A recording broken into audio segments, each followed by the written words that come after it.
Well, broads, here's the thing. I just wanted to let you know this. It rained in LA this weekend, which is hurricaned. Shocking. Okay, absolutely hurricaned. But thank God I had just gotten my FabFitFun box in the mail recently because I spent most of Saturday and Sunday in my summer and rose robe that I got in my delivery. And on top of that, I was also wrapped in my unhide little marshmallow blanket, also courtesy of my recent FabFitFun box. Well, I'm so sorry to let you down, broads, with that duet. I was somewhere else in my mind because I was thinking about how it was the perfect weather for those items that you just mentioned. If you're not a FabFitFun subscriber yet, what are you waiting for? It's the only premium subscription box that delivers full-size self-care and wellness products straight to your door every season. We look forward to our deliveries every single time, and truly, broads, the boxes do not disappoint. Order your winter box today. Sign up now so you can snag some amazing products like the cozy robe or the unhide blanket when you customize. Use coupon code CHATTY for $10 off your first box at fabfitfun.com. That's fabfitfun.com, code CHATTY for $10 off your first box.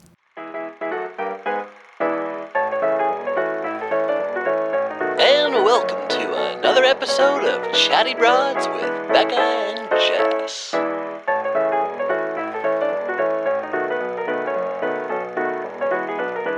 Oh, well, broads. Oh, it's another week. It's another week in... Jess and I are on separate couches today, but the couches kind of look good together, to be honest. They do. They kind of work together. We are zooming it in for this one, and I do miss your presence, but honestly, like, the amount of whirlwind Bachelor news that has been happening over the past, 24 hours, I can't even keep up. I can't keep up with this.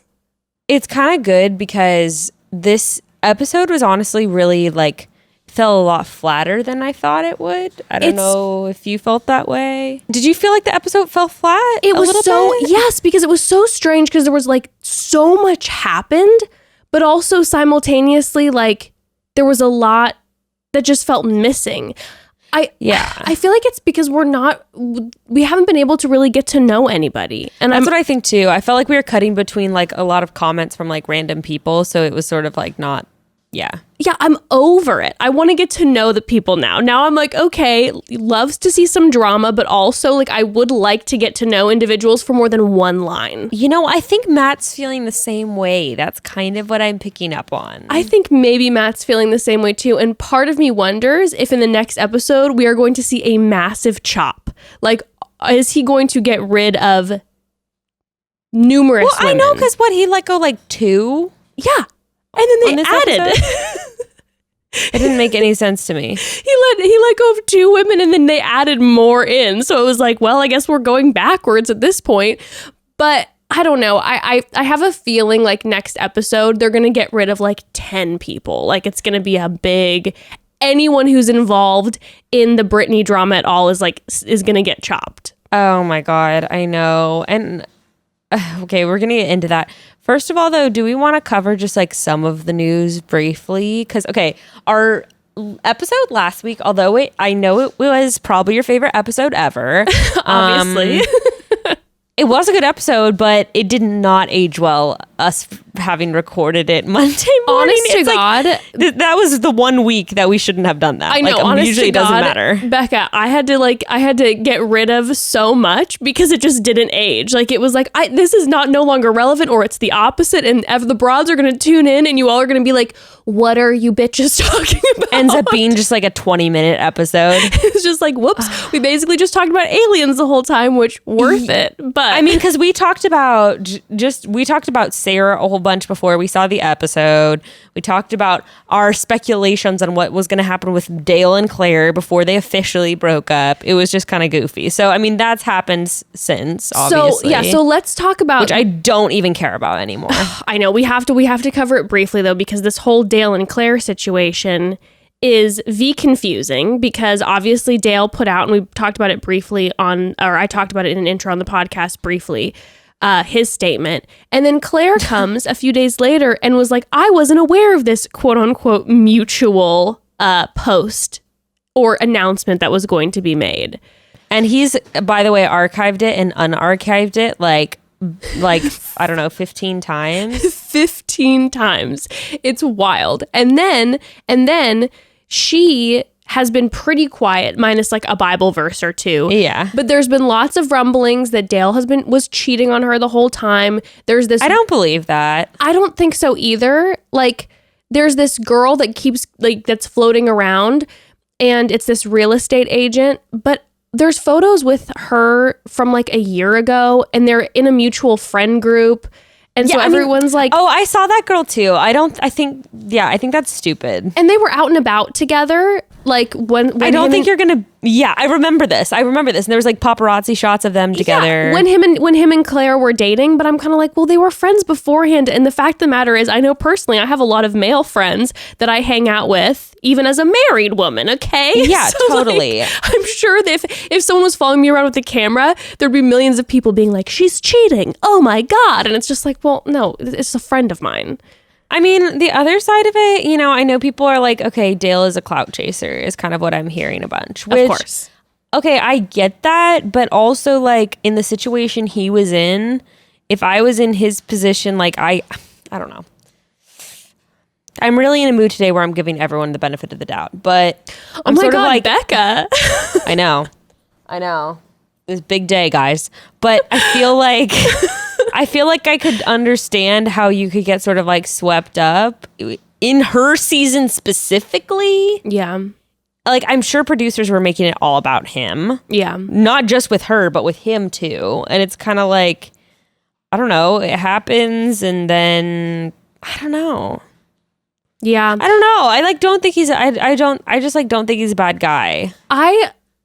I feel kind of similar to you too, and everyone's just like shitting on him right now. And I'm a little bit like, hey, let's not forget how they were kind of pushed into this relationship. Yeah. And I can believe that they both really liked each other, and maybe this all happened too fast for one of them. Bro, it's a lose-lose. If he had not done it on the season, and if he had been like, no, I don't want to get engaged to her, it would have been like, he's a young one who's here for clout. Like, and I feel like he would have been totally villainized. Like, I don't feel like he could have won in this situation. Yeah, totally. And I also think too, I was interested because I think it was either on Facebook or Instagram comments, like screenshots of his little sister who came and visited him. Yeah, I saw that too. Right, commenting and being like, standing up for him. Obviously she's his sister, but being like, well, the paparazzi doesn't post on everything. And I don't know. My guess is that probably it was just like a mutual falling out. The whole her not knowing, that's a little weird to me. Like, dude, did you just go and like make this statement without talking to her? I don't think that's okay. I also like Claire, but I can also see how like a relationship with Claire might be a bit of drama. We saw the drama. We've seen the drama in past seasons. I actually reached out to Claire on Instagram and I was like, hey, just so you know, like we're going to be talking about this briefly. Like if you wanted to say anything, I'm assuming obviously she couldn't because of contract and all that. But I wanted to reach out because I am curious because a lot of her statements have been very vague. Yeah. So yeah, I'm curious to see what comes out. Obviously, will he go on Paradise? Oh my God. I don't think he will, right? He's smart enough not to do that. I'll say this. If he does go on Paradise, my opinions might change swiftly. Me too, for sure. I'll be like, my guy, we're trying to give you the benefit of the doubt here. We're changing our 2-day chatty brows. We're giving people the benefit of the doubt, okay? But you going on Paradise would not be it. It would not be it. Can you imagine the guys from Claire's season being like, this fucking Jason? guy? Can you imagine Jason? Jason will be weeping on the sand, just like, no! And you know that he'll take Jason's girl. Which I saw people on the internet being like, Jason and Claire, now's your time. Well, did you see Spencer post, like as soon as Dale announced the breakup, before Claire had said anything, Spencer, who didn't show up until Tayshia's season, went on his Instagram and tagged her and said, coffee? Bitch, stop. Can you believe? Shameless Spencer. I love it. Shameless Spencer, who, by the way, when Tayshia was interviewed by Ellen, like, who's the most awkward person, she said Spencer. So I'm just like, Spencer, you got to get the hint. You gotta get the hint. So funny. I was dying. Okay, well, thoughts and prayers with both of them. That sucks. I know. I also think this is one of those situations, like, even, I don't know, the relationship is new, you're stoked, whatever. 5 months rolls around. That's a typical time during a relationship where you start seeing maybe like real sides of people. Yeah, no, it's true. Or 5 months of knowing someone, and it's like 3 or 4 months, you're like, this ain't working. Yeah, and you can only know so much from someone via Instagram observations, right? So it's like, I remember one of her biggest things is like, I could see that Dale wasn't drinking and she's not a partier, she doesn't drink. But I will be real with you, every time I saw them on Instagram lives and videos together, he was always hungover or drunk. And I was always a little weirded out by that. Like, that was one of the things that she said she had liked about him, but yet it appeared, which no judgment to him, but it's kind of like, okay, maybe she got that vibe from him via his Instagram. Maybe he was having sober months or whatever. And then that's not, he's a younger guy who's still hitting the scene. And maybe that's cringe. Yeah. I'm sorry. This is my judgy side coming out. But like, if you have a partner, when you're that early on in a relationship and you have a partner that doesn't drink and you're literally getting drunk to the point of being hungover, it's like, that to me is weird. Now, granted, why are you gonna get drunk alone? Granted, I'm hungover these days after like a glass and a half of wine, but yeah, but Evan is having a glass and a half with you too. That's and if you had a sober partner, you wouldn't be having 3 or 4 glasses of wine. Maybe sometimes, not regular. You know what I'm saying? Yeah, I think everybody's different, but I think that like it just seems strange that was at least, and I was just seeing that via Instagram, not even like IRL, right? Okay, yeah. The big thing that we really need to talk about is Matt. I'm in Matt's corner on this one. What? Oh my God. We are about to have one of those boxing fights. Okay. Here's what I'm going to say. I'm not actually like fully in his corner, but I decided while I was watching, I was like thinking about this earlier because I actually listened to the podcast too. We'll get into this in a second. Explain. I listened to it too on commercials while watching the episode. And I thought about it and I was like, I'm just going to play Matt's side. I'm going to be like Matt's attorney on this one, basically. Okay. And not saying that like I'm definitely like not fully on his side, but I have some thoughts that are maybe not popular opinion right now. And just know when I'm going hard for Matt right now, part of it is just me just like being an advocate for him, not necessarily reflecting my views and opinions of him, if that makes sense. Because I think there is merit and talking points about this stuff for sure. But okay, understood. So I just want to give that disclaimer that if people feel like I'm like rallying too hard for him, I just want to throw out some opposing conversation. Okay. Well, I have many strong opinions. Oh. Now, okay. So should we talk about the video first? Let's talk about the video first. Okay, let's talk about the video. So, for broads who haven't seen it, Bachelor Nation Scoop, I think the video's kind of all over the place. Yeah. But it's a video of Matt James, Tyler Cameron, and a couple of their friends golfing. Someone is holding a camera. We don't see. It's one of Tyler. Where did this video come from, by the way? Someone else's story? I would imagine that it was the guy who was filming who's one of their friends. It's just interesting because it didn't look like a screenshot from a story. Maybe it was just zoomed in. Maybe, okay. There was just something about it that didn't look, I don't know, it was interesting. Anyway. Well, I sort of wondered if this went into a group chat is my only point, not on Instagram. Oh, and like one of the friends. Yes. Interesting. Someone's trying to get that TMZ money. Interesting. It doesn't seem to me like it was posted on a social media channel. I could be completely wrong. Something to think about. Anyway. Well, one of the friends, Becca's getting a mango delivery. From Grayston, a king. So one of the friends is filming, and Matt James is attempting to make a putt on the golf course. And the caddy, who's a friend of theirs, he's dressed as a caddy, is trying to distract Matt from making the putt. So he starts to say controversial things to mess with him, right? And what he starts saying is he asks about Victoria and basically starts criticizing her body and the way she looks. Like, what's with her body? Like, you know, you were into, like, making statements like that. Oh, well, you kept on making out with that because it didn't look that good to me and da-da-da-da. Body shaming her, okay?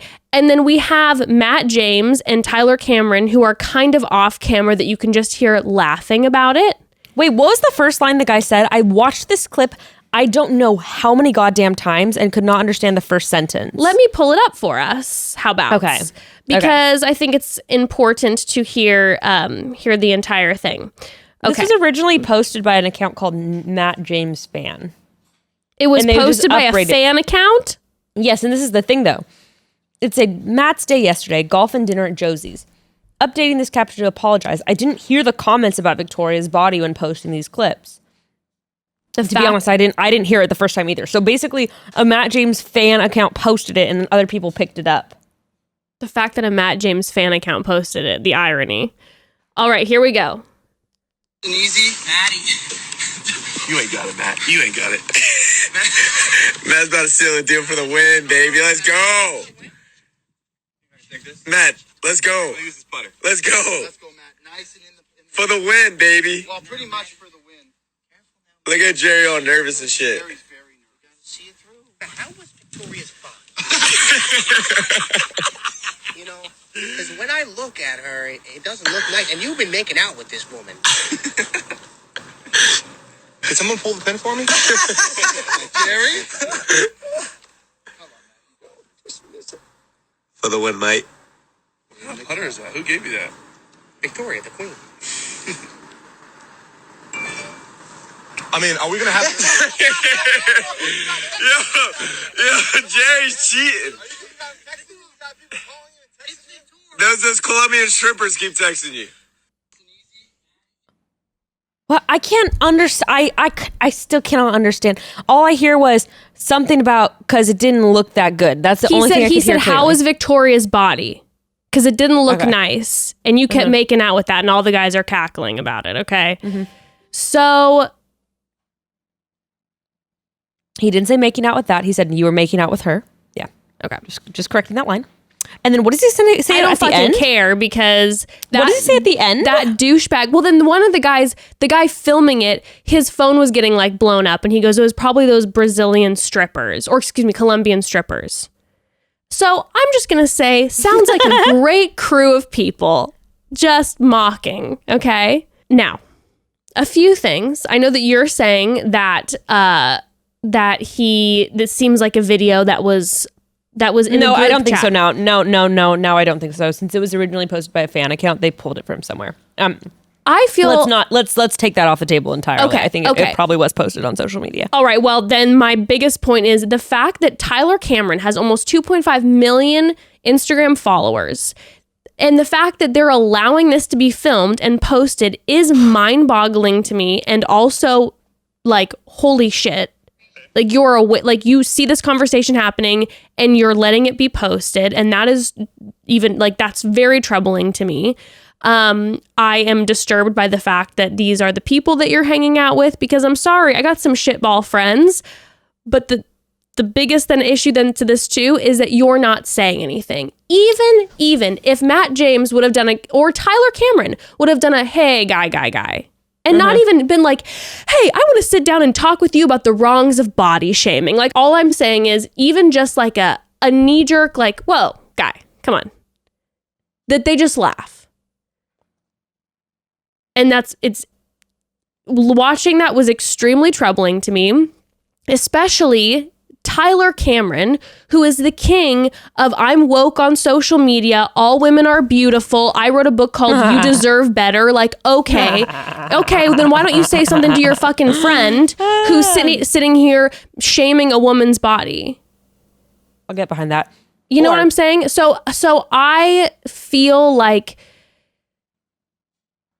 I understand that Matt James did not say anything. I understand that he wasn't the one saying this. But at the same time, I can't imagine, I'm not trying to like pat our partners on the back, but if if they're sitting around with friends and someone says something like that, it's not just going to be a laugh. It's probably just going to be like, dude, come on.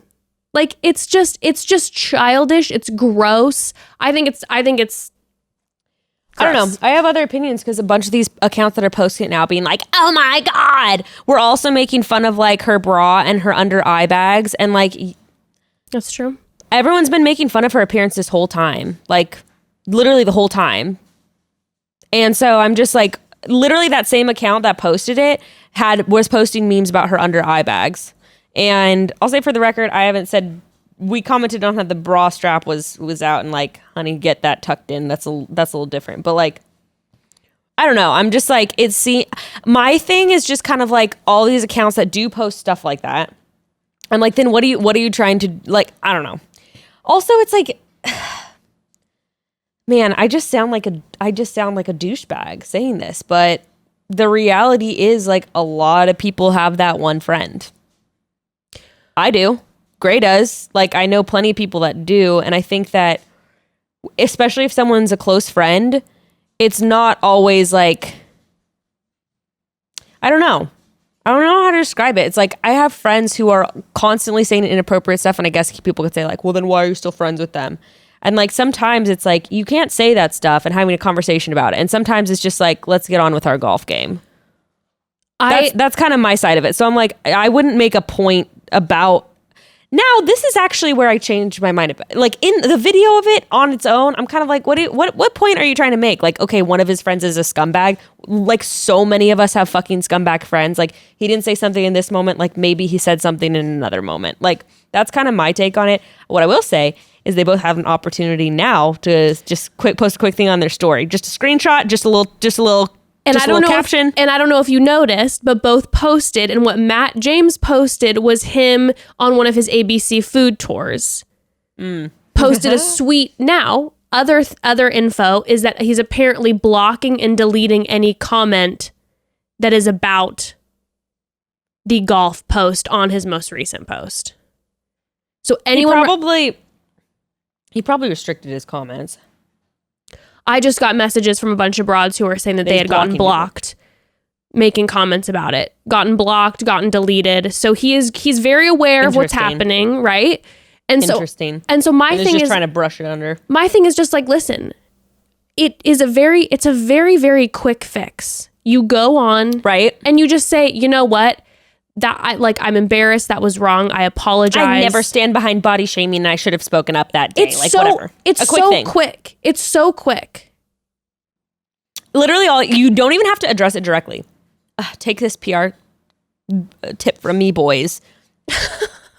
Just post something, like even just post like a selfie with like you and your mom. Be that guy. I'm not saying that this is the good response, but I'm saying just post a selfie, anything, and just be like every single woman's like body is beautiful. Definitely going to be working more on speaking up and speaking out for like what's right. And make it super vague like that. Sure. Even that would I wouldn't be satisfied, but I'd be like, all right, there is a acknowledgement. You're acknowledging it. And right. The other thing that I have like the major ick factor from is that a broad messaged this to me, and I don't have the resource, so you know, I could be off on this one, but a broad messaged me saying that Matt James had said something about being excited about this season, including more inclusive sizing, which by the way, fuck you, ABC, if that's what you're saying, because everyone is... He said that? I don't believe that you said that.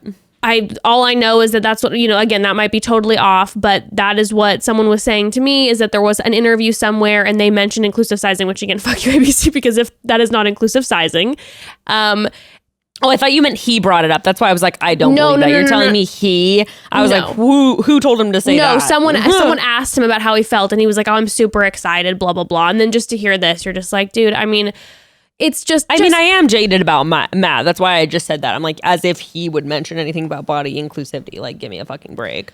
I just am really disappointed because you know what it is, B. I'm really disappointed because you and I, before the season started, were just like slamming. We were just like, he's just a party boy with Tyler. They're just a bunch of douchebag frat boys, blah, blah, blah, blah, blah. And then we saw him on this and I was feeling so much warmth in my heart. Even the things that we'd heard beforehand that I was like, I don't know. And then hearing that coupled with the podcast interview from his roommate, I was just like, dude, I was just bummed. The roommate thing, I feel way less strongly about, and I'll unpack why. I understand that. I understand that. I'll unpack why. But it's just it was just in the same day, both things. I was just like, dude, this bums me out so much. I think it is important to remember these are mega famous people who everything's under a microscope. I would say that like I could see my partner being like in a similar situation. A friend or someone makes a comment and they don't say anything on camera. And I don't know. I guess I'm just saying I could see this happening to a lot of people I know and love who I know like aren't scumbags and like who care about women, and they're in the same room with someone and maybe they should have said something and didn't.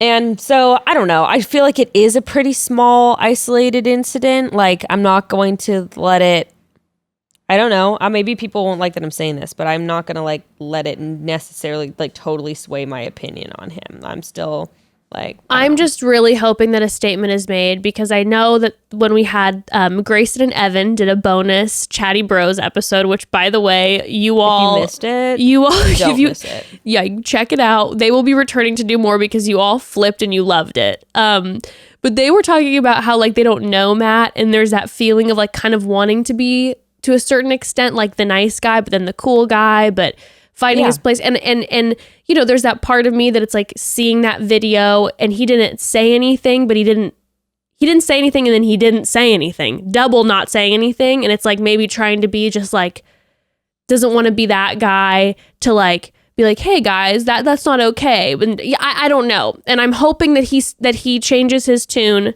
and that he decides to speak up and say something now when people are upset. Yeah. But I mean, like, what does that even say if he just decides to do it if people are upset? Like, he did the same thing, apparently. Like, when we reposted what he said after the Capitol riots, apparently that wasn't until, like, a bunch of people were like, say something. Well, no, it was because he posted him golfing. And people were like, what? This is poor taste. And I didn't know that either until we posted it on Chatty Broads. And I was like, okay.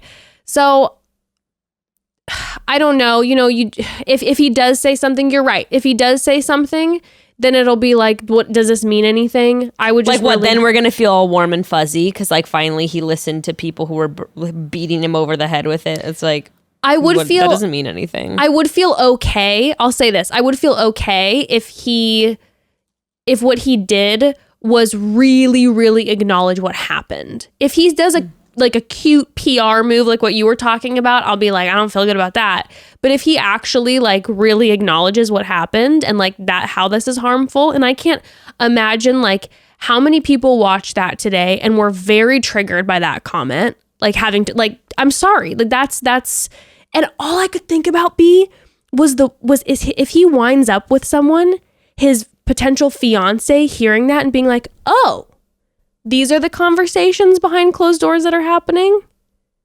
It would piss me off big time. No, are you kidding me? That type of dude is going to say that to someone's face. Like that's where I was sort of like, that dude is that guy in the group.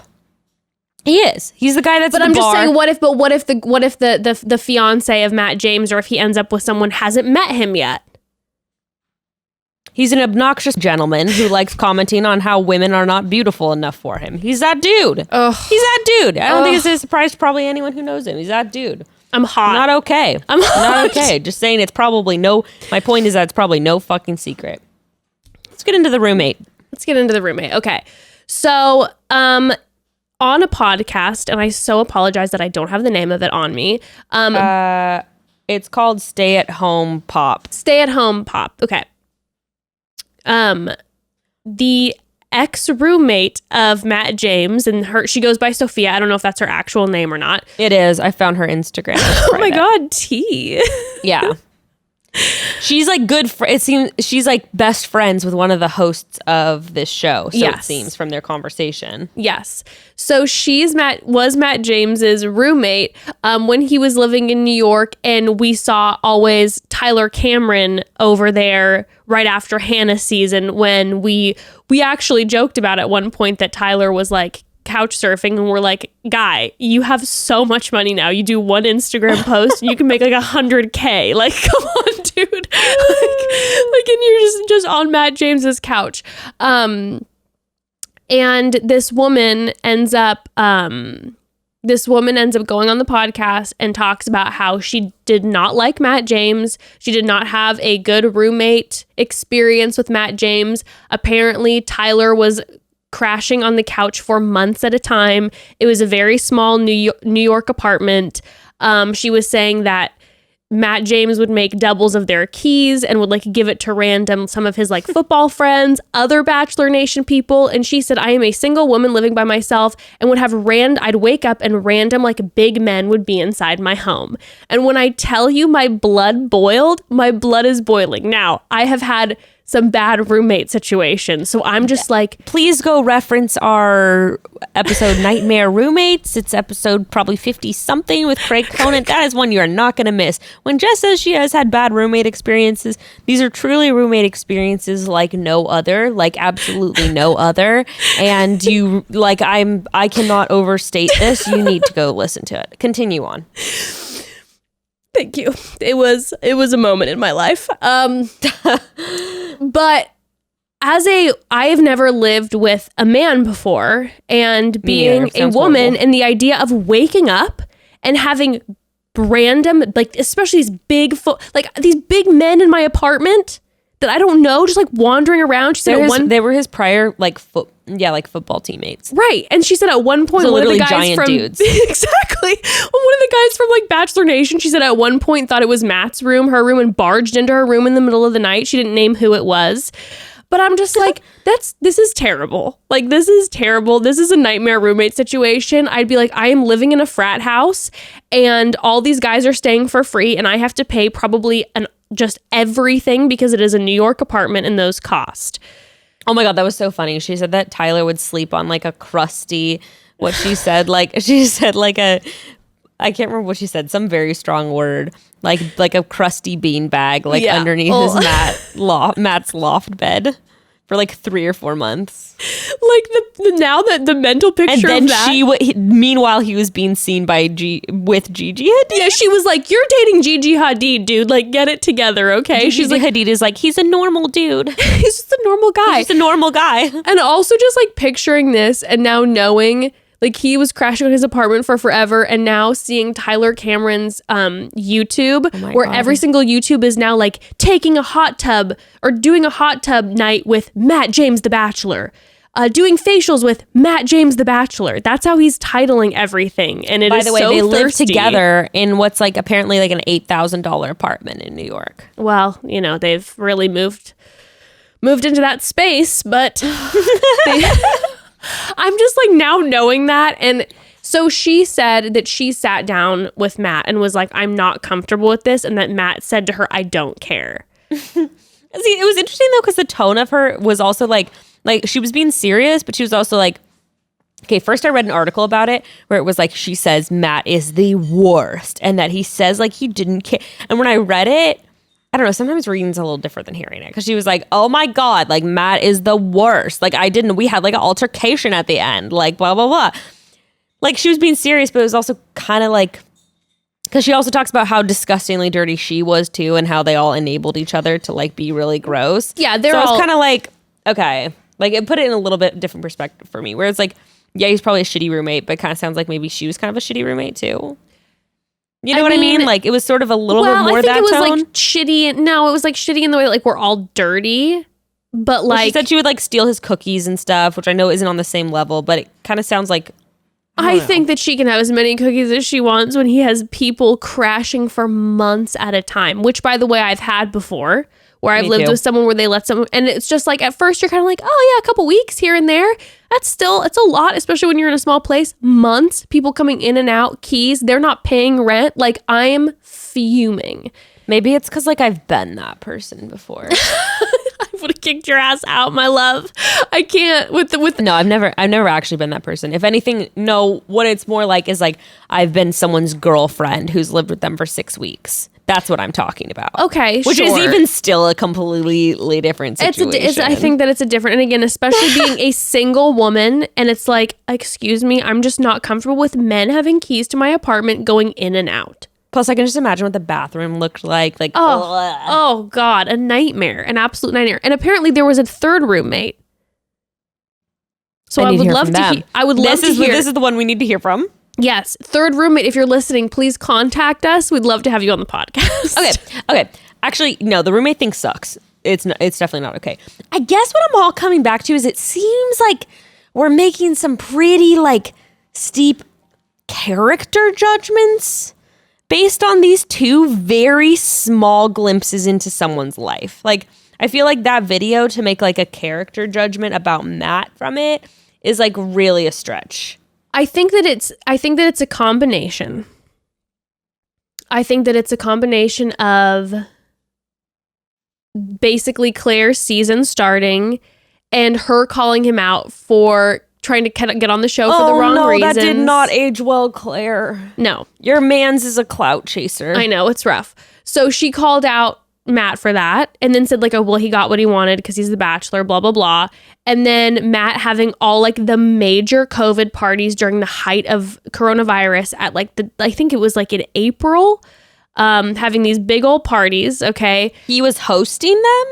Well, it was like him and Tyler, and they were filming, and it was like there were tons of people. And then everyone was talking about, you know, having a problem because Matt James was a Republican. And then what happened was he changed very swiftly when he started to get shit. He unregistered himself as a Republican and went to like no party. So it felt a little bit like you did that because you were being given a hard time, which it's like, okay, if you believe in something, but then you're going to switch it because people are giving you a hard time. And now the Capitol piece where people were like, this is in poor taste. And now these. So I think people are like, okay, like we're feeling frustrated, Matt. I think that's what's happening. End of the day, it's the fucking Bachelor. What the fuck are you expecting? He's Tyler Cameron's best friend. They literally made merch together before the season. These are like, they've literally always been the cringiest bros. I don't know why y'all are acting like you're surprised. That's what I have to say on that. Yeah. However, I am very disappointed by it. Not really very disappointed. I'm bummed. I hope to see some redemption arcs for Matt because I was like, I've been wanting to be in his corner. Matt, I'm fighting for you. Matt, I know. Am out here looking like a fool trying to defend you, Matt. Come on, Matt, bruh, please. have me out here looking dumb. Like, hear me out. Turn your life around. Yes, all these things. I am disappointed. I really hope that we hear from him. Maybe at this point we're recording this at nighttime, but we demand a statement. We demand a statement. But also with what you're saying, what do you expect? I was noticing that during this episode when people were talking about like, you know, the women shaming someone for sex work, I was just like, well, again, unfortunately, this reality TV show, The Bachelor. I mean, this is. I truly can't wait to get into this and go the fuck off. Ooh, I'm ready. I'm ready. Let's take a pause and get right into it. I cannot wait because I have some things to say. Okay, me too. All right, broads. It is no secret that sometimes life gets way hectic. Funny enough, the things that bring me the peace of mind when I feel like I'm mere seconds away from imploding are the classics. Things are just always good no matter what, like these. Classic comfort food, like chocolate ice cream. Classic TV shows, like The Office. And classic games, like my current favorite, Best Fiends, which may not be as old as some of these other classic favorites, but as soon as I played it for the first time, I knew it was an instant classic for me. You know, I have to say, I feel the exact same way. I heard about Best Fiends through another podcast, actually. It's a mobile puzzle adventure game. It already has 100 million downloads, so you know a bunch of other people are trying it too. And it's definitely something I know I can do to just get a quick brain break in between meetings, or if I just need to unplug for a few minutes, reset. Best Fiends does that for me. So I'm definitely not a big gamer, so I was a little skeptical, but that's one of the reasons that Best Fiends is so awesome, because you can play as much or as little as you like, and it's fun and it's engaging no matter what. I love to actually play while I'm waiting for the laundry when the kids are asleep. It's like a little reward for myself in between everything, because I'll be honest, doing laundry, putting away laundry is not my favorite thing in the world. Girl, same. It's a good idea, though. Best Fiends will be waiting for me as I do this laundry. I have a little friendly competition going with my husband, which is hilarious because we're two very competitive people, but it's so great because there are over 5,000 puzzles to solve, so we can pretty much play a quick round anytime we want, and we never run out of levels. Download Best Fiends free today on the Apple App Store or on Google Play. That's friends without the R. It's Best Fiends. Well, broads, I swear you can ask any person over the age of 30 what they wish they learned in high school, and 9 times out of 10, the answer will be the same. It's finances, That's okay? 100% true. I was having that conversation with a friend the other day. Yep. It's so frustrating. Honestly, it's no offense, but I never used algebra since the day I walked out of high school for the last time, but learning how to manage my finances, that would have been useful information. Instead, I, like a lot of people, made some less than superb financial decisions in my early 20s that took way too long to correct. Some of them I still am correcting, and I wish I had a resource like Upstart back then. Yeah, that's true. I mean, for a while, I was seriously avoiding checking my credit score out of anxiety for a long time. If only I had Upstart. It's the fast, easy way to get a loan to pay off all the personal debt that may or may not be haunting you. So far, over 500,000 people have used Upstart. To help consolidate high interest debt, pay off credit cards, or fund personal expenses. Upstart makes it super easy for you by giving you one simple fixed monthly payment. If you've been looking for a sign to get your finances under control, this is it. It takes less than 5 minutes to check your upfront rate for loans ranging from $1,000 all the way up to $50,000. You can even get approved the same day and could have the funds to you in just one business day. Find out how Upstart can lower your monthly payments today when you go to upstart.com/chatty. That's upstart.com/chatty. Don't forget to let them know we sent you. And loan amounts will be determined based on your credit, income, and certain other information provided in your loan application. So go to upstart.com/chatty. All right, well, let's get into the goddamn episode. Let's finally get into this episode. There was just so much. But I think there are some just big main pieces that we can talk about. Yeah, I completely agree. Because there was a lot of filler in this episode. There was a lot of filler. There was a lot of like one lines as you're trying to take notes. That didn't have to do with anything else that was happening. Did you find that? Like stuff that wasn't, super relevant. I felt like there was a quite a bit of editing in this episode, Becca. It felt very much like catching people saying things, and I'm going, what is this trying to make certain people look like? I agree. I'm like, are these even from the same scenes sometimes when people were saying certain things? I don't know. I felt the same way. Like when they're doing the roundabout the room and you're like seeing different backgrounds between like 6 different people talking. I'm like, I think these were like 2 or 3 different conversations that were pasted into one. Yep. There was a couple moments where I was just Glad like, we're on the same page. Are you kidding me? Like she said what? And then part of me was like, was this edited at a different time? Because there was one part in particular where Victoria says something in like a room full of all of them. I don't know where it was. And I was like, I literally wrote down, like, I don't think this is from the same scene. I was even hearing like major Frankenbite clips when they were starting to box. And Katie was just like, get ready, Jasenia. A simple comment like that, I heard her be like, get ready, Jasenia. And you're like, that was all put, like, what? Like, why? No, it's like, get ready, Jasenia. Yeah, exactly. I'm like, why that? Why did you make that thing happen? I don't know. I wonder that sometimes when I hear the clips being pasted together like that. And I'm like, how is this advantageous? Did you really not have anyone saying I think sometimes they just can't find someone saying something like good and boxing related. I'm just like, listen, we are all very much enraptured by what's going on already. You don't need to like make it more chaotic. I'm watching the women put on boxing gloves and hit each other in the face. Do you remember Bird Box Gate on Colton's season where they made Tayshia making a Bird Box reference when that movie came out? Yes.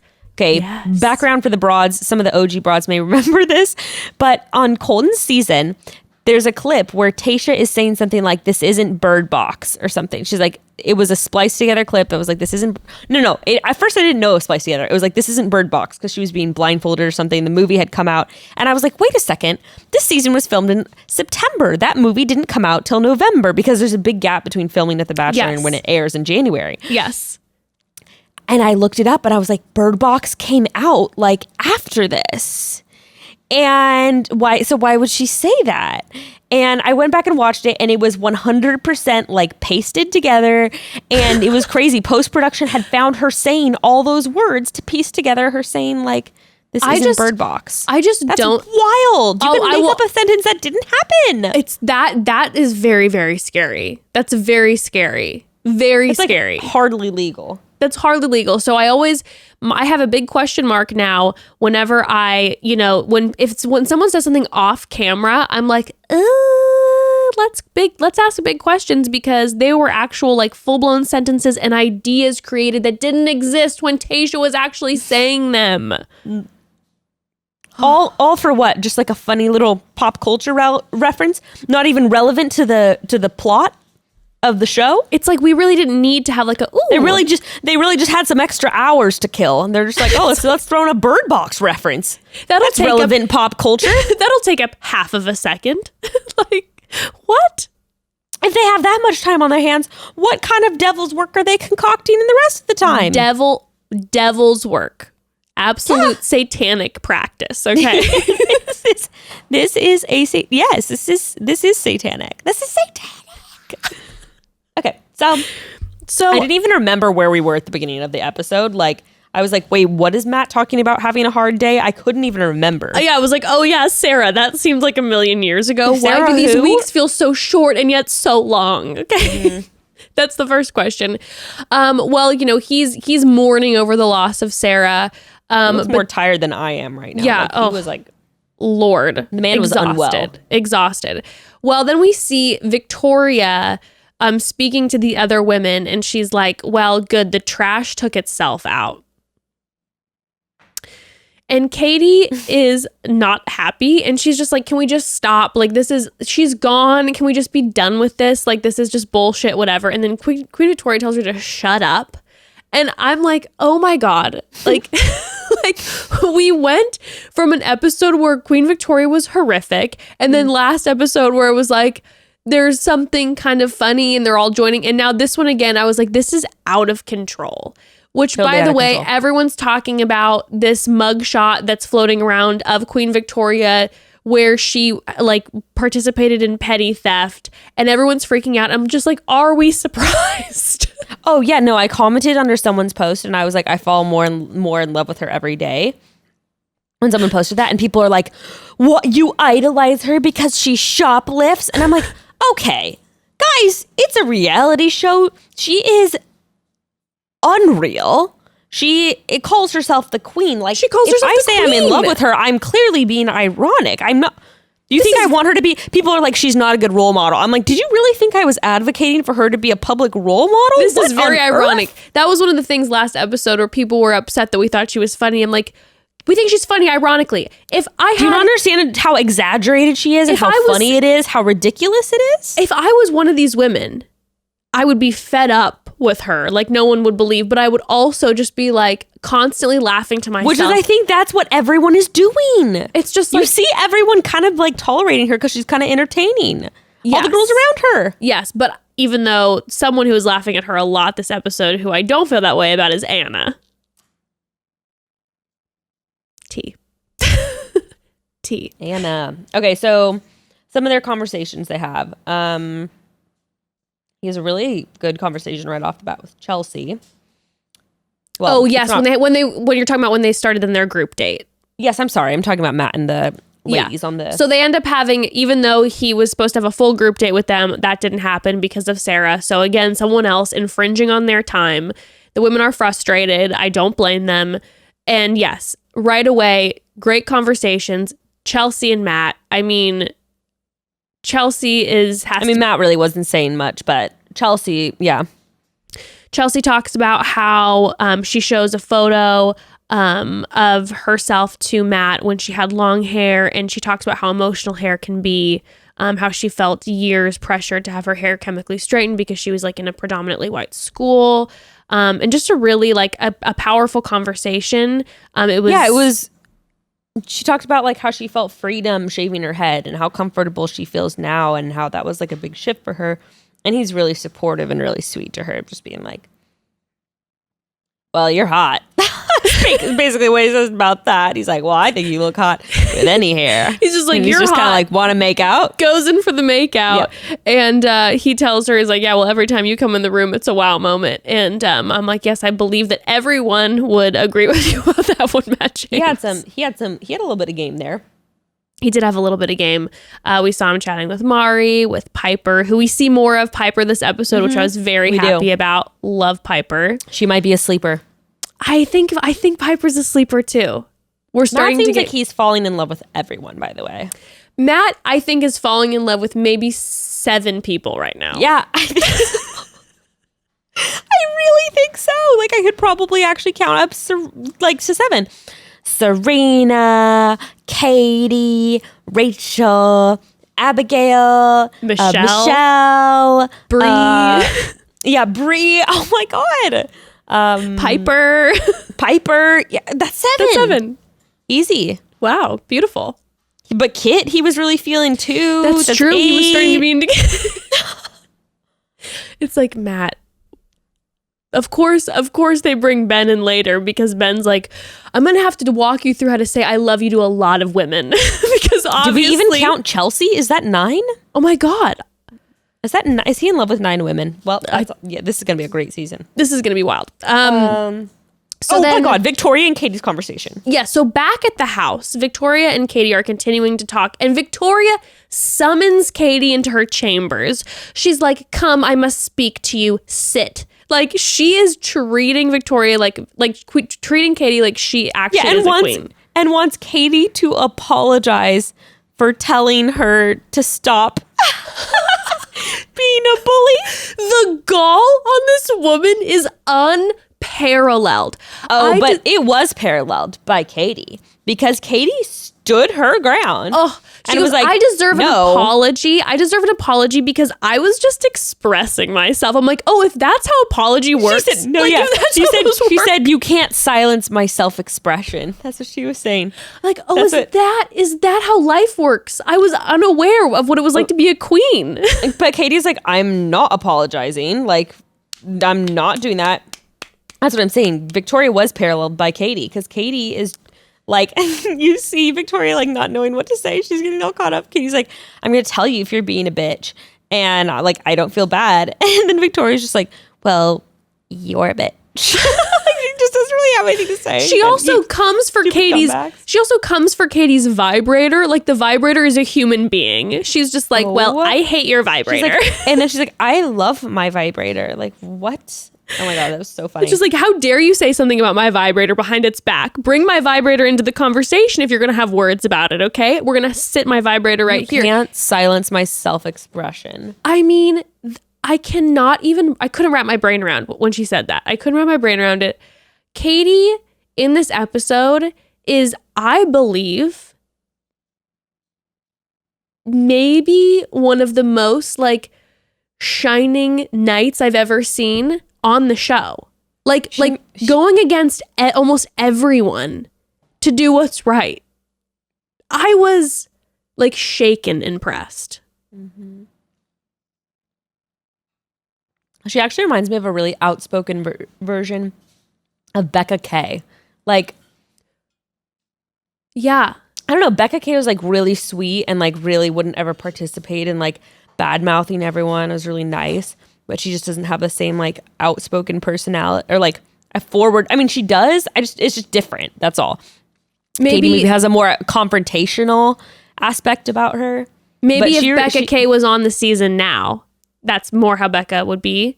No, but Katie has like a certain aggressiveness about her. And like in like a good way, but she just has like a certain kind of aggressiveness.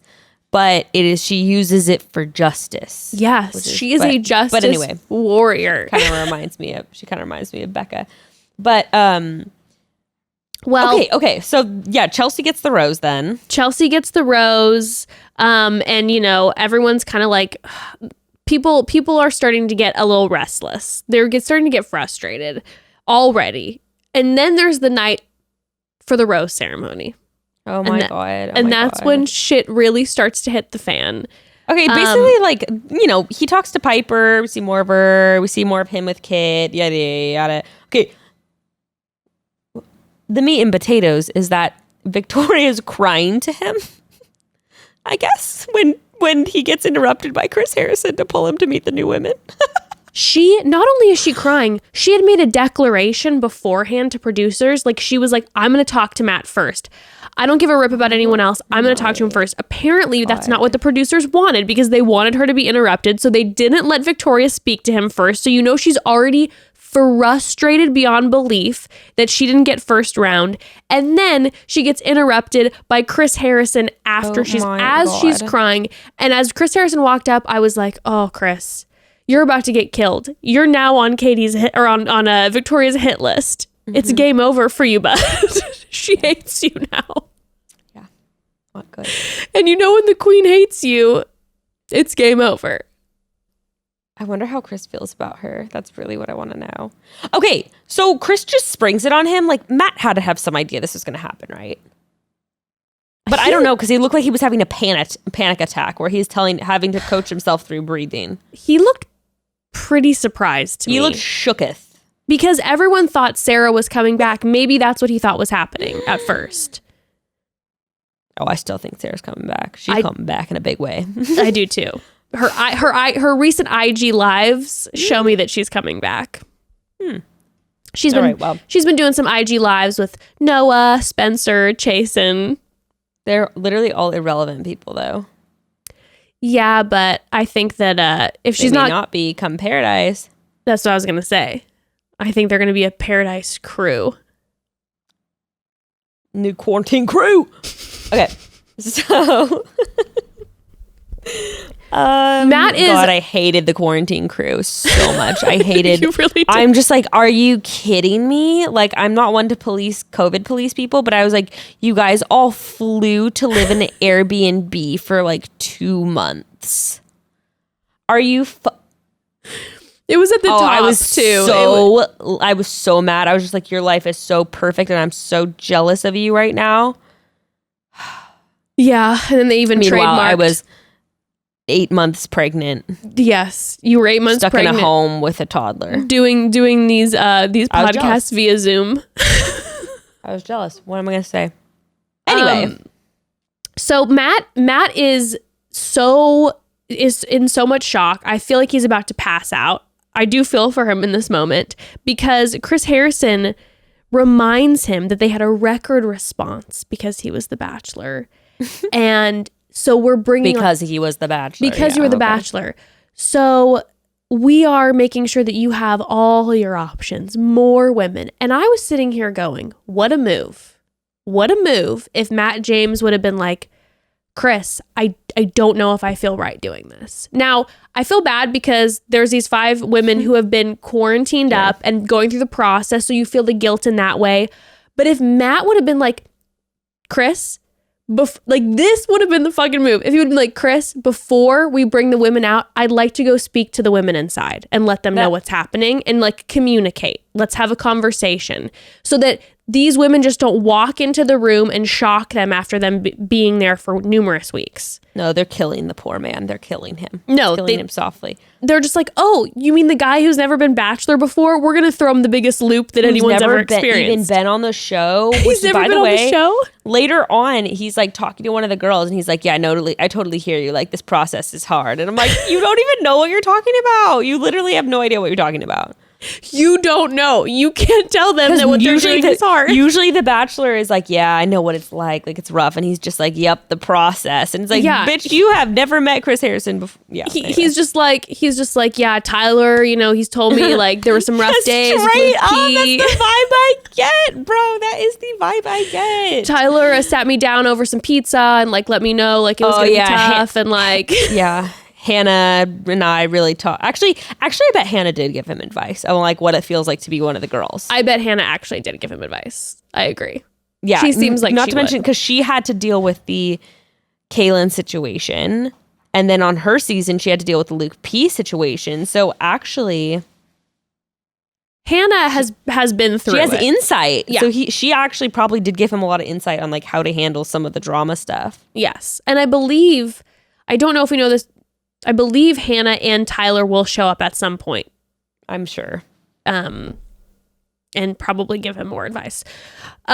So anywho, we get to meet the new women as the other women are seething. First we meet Brittany. Okay, I don't like that entrance at all. I'm not being sexist or slut phobic or whatever people can say, but like I was like, don't do that. Ew. No, it was, you know what it was?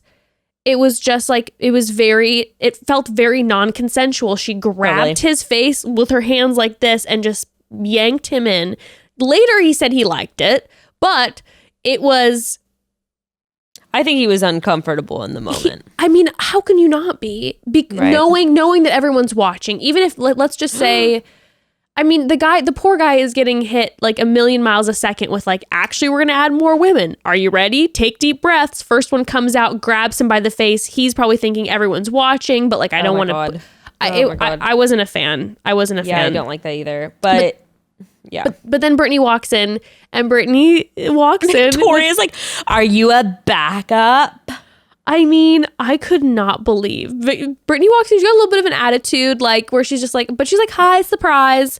And Victoria right away is so rude to her. I noted right away, Maggie and Bree were like, you can come sit, and let her sit in between them. I was like, check and check.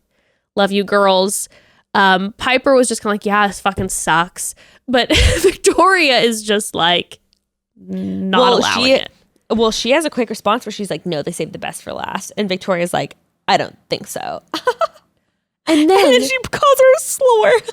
This is what I called people in junior high. I've never even heard that word in my entire life. Are you serious? No. A slur? I'm like, am I old? Is this like a young thing to say? It's just something, it's just stupid. Slur. It's slut and whore. And I was just like, oh my God, here we go again. What a nightmare. Like, dude.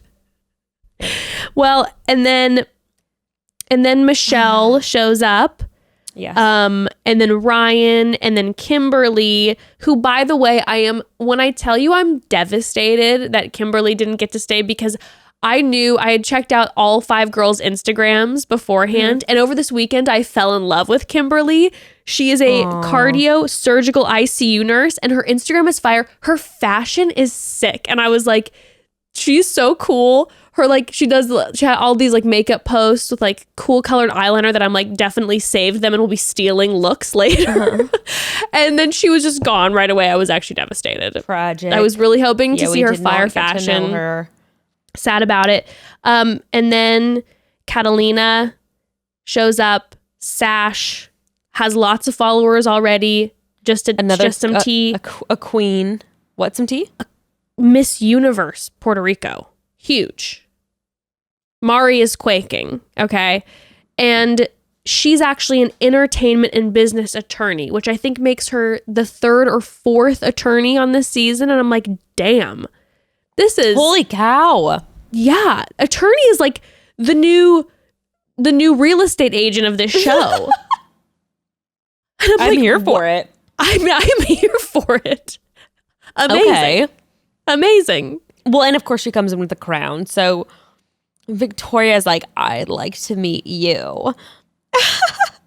Takes her crown off. Poor Catalina just has no idea what's happening to her. She was like, what the fuck? Catalina's probably like, I've watched numerous seasons of this show and I've never seen that before. So what's happening? Like, who's this? What? Is this a joke? Matt, did you see, by the way, that Victoria was on Selling Sunset? Buying an $11 million house. Yes. Looking into one, quote. And everyone was talking to about like how she has things written down that she's like an actress, and they think, you know, producers planted her. I believe that Victoria is a personality that is, I truly believe that she is not a plant. I think she is a personality, and I think she is someone who I could see being like, I'm really going to dedicate myself to this role. I mean, let's remember the confidence coach did come out and say that she contacted her. And so I'm like, is Victoria just really leaning into a role right now? If she ends up coming out and being like the next A-lister, was like, I was doing a role the entire time. She's going to this is probably all for her audition for What's that Bachelor spoof show? Not spoof, where they do like the dramatized version. I forget the name of it. You know what I'm talking about. Anyway. Or like she's like, I wanted to play Paris Hilton in like a future film coming up. So she's like playing this like over the top, she's just really leaning into it and seeing how people react. God, horrible idea for her. Okay, so meanwhile, Matt's panicking, having to breathe. He knows that he's walking into his grave. He's taking deep breaths outside and is about to wander into this home. Katie, because Katie is how Katie is and understands all things. She's like, sorry if you guys feel uncomfortable. Yeah, and she's also just like, he might want to explore. That's just the reality of the situation. Okay, so we got to get into this tea because right away Anna is like, she says she knows Brittany, except she doesn't know her. All she knows is that she fucking sucks. And this is interesting because later on, Brittany says that 2 girls know her. And I'm like, who is the other girl? I wrote that down too. I'm assuming that it's Victoria and she doesn't actually know her, but Brittany maybe is under the impression. Okay. But maybe not. Maybe we'll find out who the other person is. Maybe it's one of the lead people that they don't want to look bad now. Well,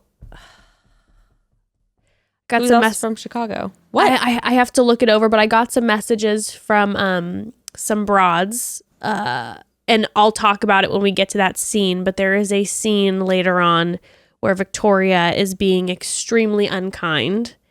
And it looked like they did some editing to not let us see not a wonderful moment from a character that we enjoy. So, Abigail. Oh, interesting. Yeah, I believe it.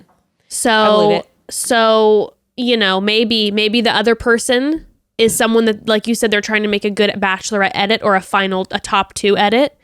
And someone so they just don't want to look good for whatever reason, Yeah. Interesting. So, also, I feel like, in my personal opinion, I believe that producers specifically picked someone who they knew was going to bother Anna. Because from the very first episode, even when we just looked over the cast bios, all 4 of us, when we looked over the cast bios, were like, this is someone that the production will want to break. She looks like she's just one thread away from snapping, okay? Just the wide eyes always, and just like, I have so much caffeine in my blood. And I feel like she's been handling everything fairly well. And I think producers are like, let's throw in someone that Anna knows. The final straw for Anna to watch Anna snap. And I feel like Anna is wild looking, dude. The faces that she makes and stuff, like McKenna is quaking. McKenna is just like, I'm no longer a meme. It is only Anna. When the face is just like, she entertains men. It's just like, oh God. It's like she can't help it. And it's so funny. Like, it's not like she looks bad. She just has these incredibly expressive expressions. So expressive. And like I said, also, I think she was just one moment away from snapping. And I think she's trying to still smile, but is fully like, she's out. She's out like, there. I can't do this anymore. Like, I am no longer down to play this game. I'm no longer down to play nice with this game. And I think they did it on purpose. I think it was someone that she knew on purpose. Well, okay, so he has to then meanwhile start over all these conversations from the ground up with all these new girls, but like, let's just talk about how it was the worst cocktail party and rose ceremony basically ever. Literally everyone looked pissed at him when he started giving a little speech. Oh, everyone was angry with him, especially because he was taking all this time with the new girls, obviously, to get to know them. And so everyone who was hoping to maybe have a moment with him was like, now, Sarah was the reason that so many of our things were cut short this last week, and now all these 5 new girls this week. He was giving roses to some girls from the original cast, by the way, who I have never seen in my life. Not on the cast list. Like, I don't know who these women were. It's still, there's still enough people that I'm like, do I remember you? I'm not sure. Crazy. There was a couple people where I was straight up like, I have not seen this person on the show. Never. Also, the past 3 weeks, let's be real, we've really only seen 4 major people during storylines for the most part. It's just constant, the same people. True. Well, when he gives out these roses, when he stands there at first, he was desperately trying to say the right thing, and he's just like, hello, new ladies. I'm sure it's been tough so far, but other ladies, love you lots. Just had no clue. He had no clue what to say. Not an idea. It's so unfair for everyone. It's unfair for literally every single person involved. For him, for every woman on both sides. It's just, I can't believe they're doing this. I have a huge issue with people being unkind, right?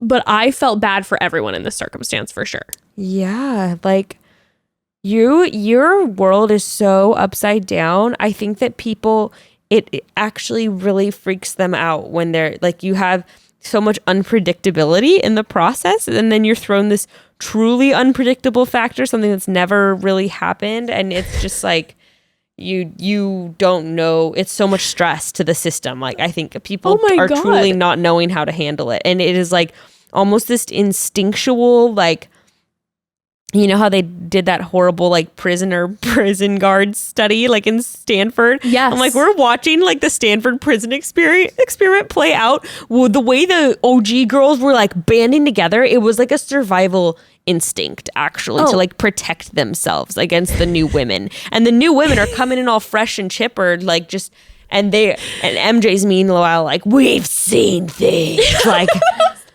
I'm like, bro, you guys are actually losing your minds in this process. Like, they are actually breaking each and every one of you mentally. Yes, like, yes. We are, we are watching science right now. Like, we are watching a psychology experiment blatantly in front of our eyes. Like, Bachelor producers are like, we've been bored in quarantine, so let's spice this shit up and just make everyone go absolutely nuts. Like, absolutely, yes. It was wild. Well, rose-wise, first rose went to MJ, which was actually very surprising to me.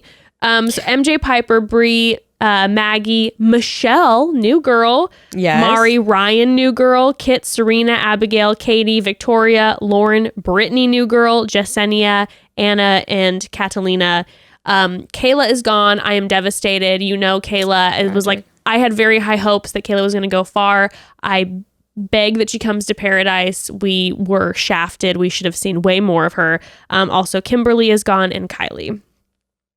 And of course, then Catalina, who's a pageant queen, makes the toast, a proper toast. And that's when MJ is like, yes, I am a vet. I have seen war, and you have no idea what you're about to see. So weird. Like, she was like angry at them for being like young and bright new recruits who were innocent minded. She's like, we have seen things like you don't understand. And at some point, Anna says something like, oh, they have no idea the blood that they'll see. It was like, whoa. Oh, she was saying if the OG in the boxing date later, she was like, oh, I wish that some of the new girls would have been on there, because if it would have been the OG against the blood we would have seen. It was like, oh my, like, are you guys being fed? Is this like a cannibalism situation? What is happening?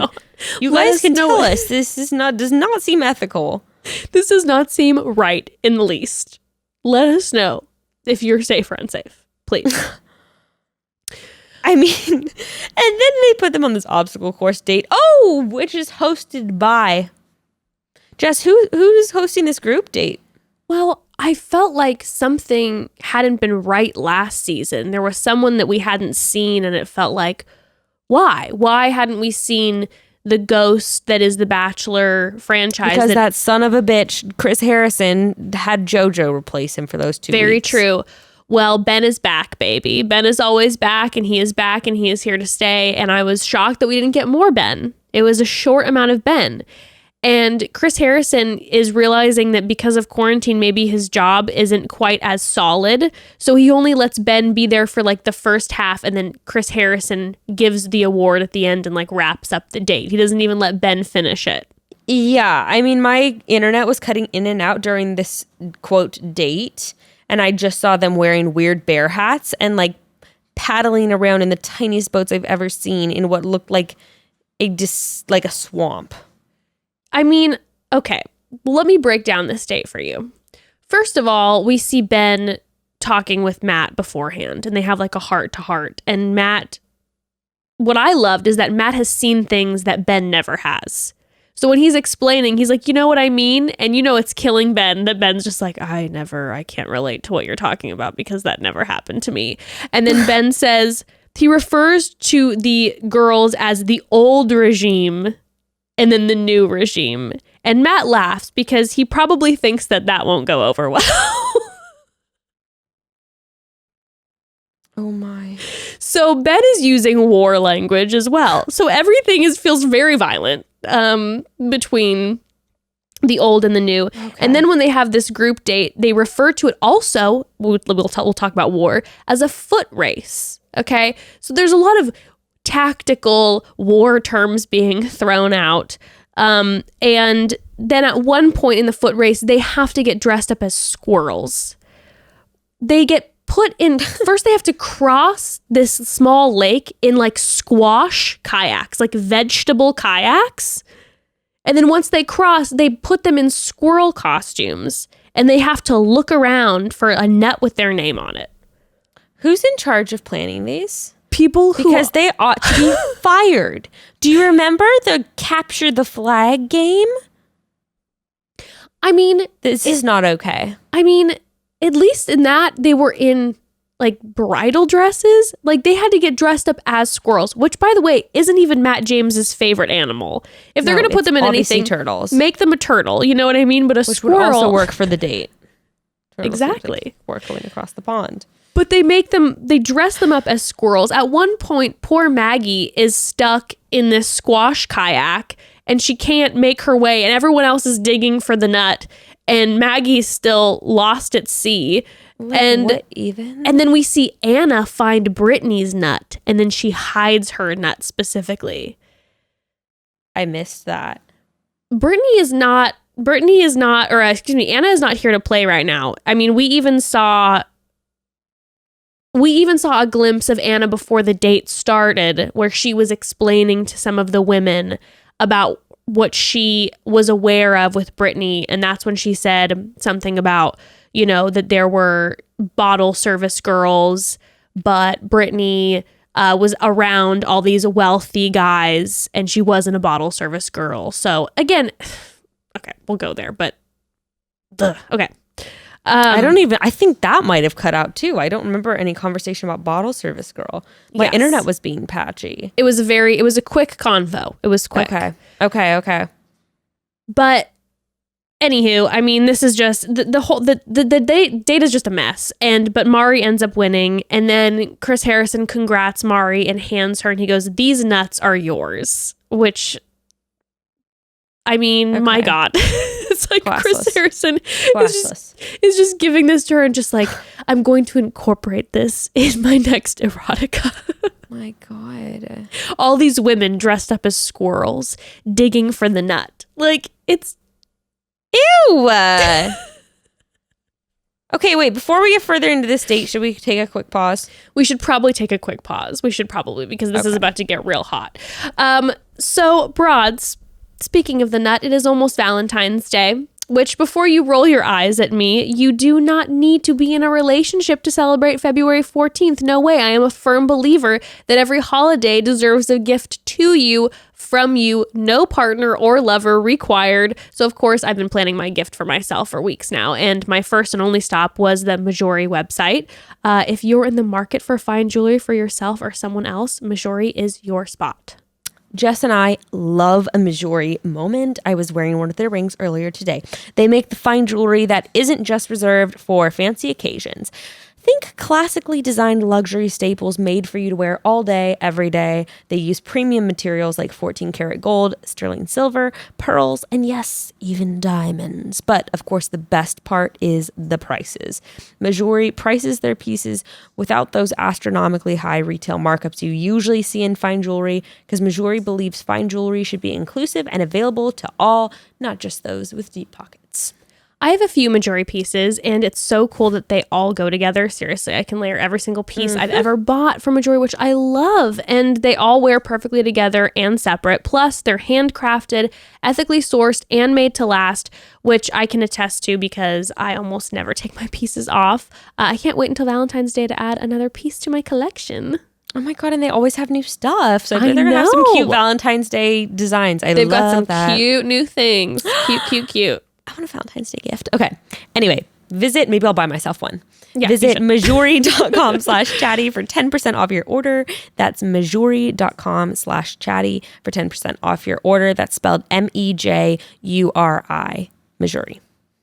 Broads, can we all just agree that no matter how grown up and independent we all get, it will always be easier for mom or dad to schedule our doctor's appointments? Like, don't True. ask me why, but the thought of calling the office, scheduling the appointment, and then sitting in the waiting room fills me with dread. It always has. Thank God I don't have to do that anymore because I schedule all my doctor's appointments with PlushCare now. It is amazing. Oh my gosh, PlushCare makes it so... I love that name, PlushCare. It's fun to say. Okay, they make it so easy to not only schedule doctor appointments, but to actually see your doctor virtually. So using PlushCare, you can be diagnosed, treated, and even have prescriptions sent to your pharmacy all within minutes from the comfort of your own home. It's never been easier to prioritize your health. I've used it, and it is so convenient. Oh, so good. PlushCare even accepts most major insurance carriers and is available in all 50 states. I know it can be easy to put off small aches and pains, especially right now when getting out of the house isn't always that simple or even possible, but your health is just too important. When you use PlushCare, the entire process is so easy. It just would be wild not to, okay? I use PlushCare to help manage my migraines and allergy attacks because they tend to come on at unforeseen times, and I've been working with my doctor to help determine the triggers and find the right fixes. Unfortunately, that means a lot of appointments, but fortunately, they're all from the comfort of my couch. PlushCare makes it easier than ever to take care of yourself inside and out. Start your membership today by going to plushcare.com/chatty.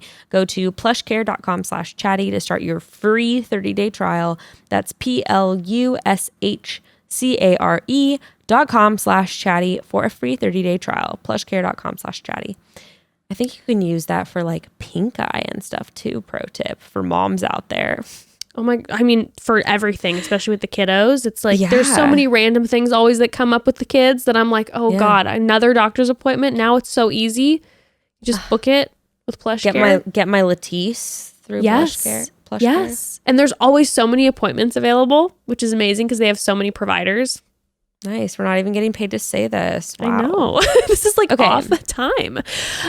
Okay, so the night portion of the date, Matt takes Anna aside first, and she tells him how awkward she is, which is very much a McKenna move, which makes sense why they love each other and are friends.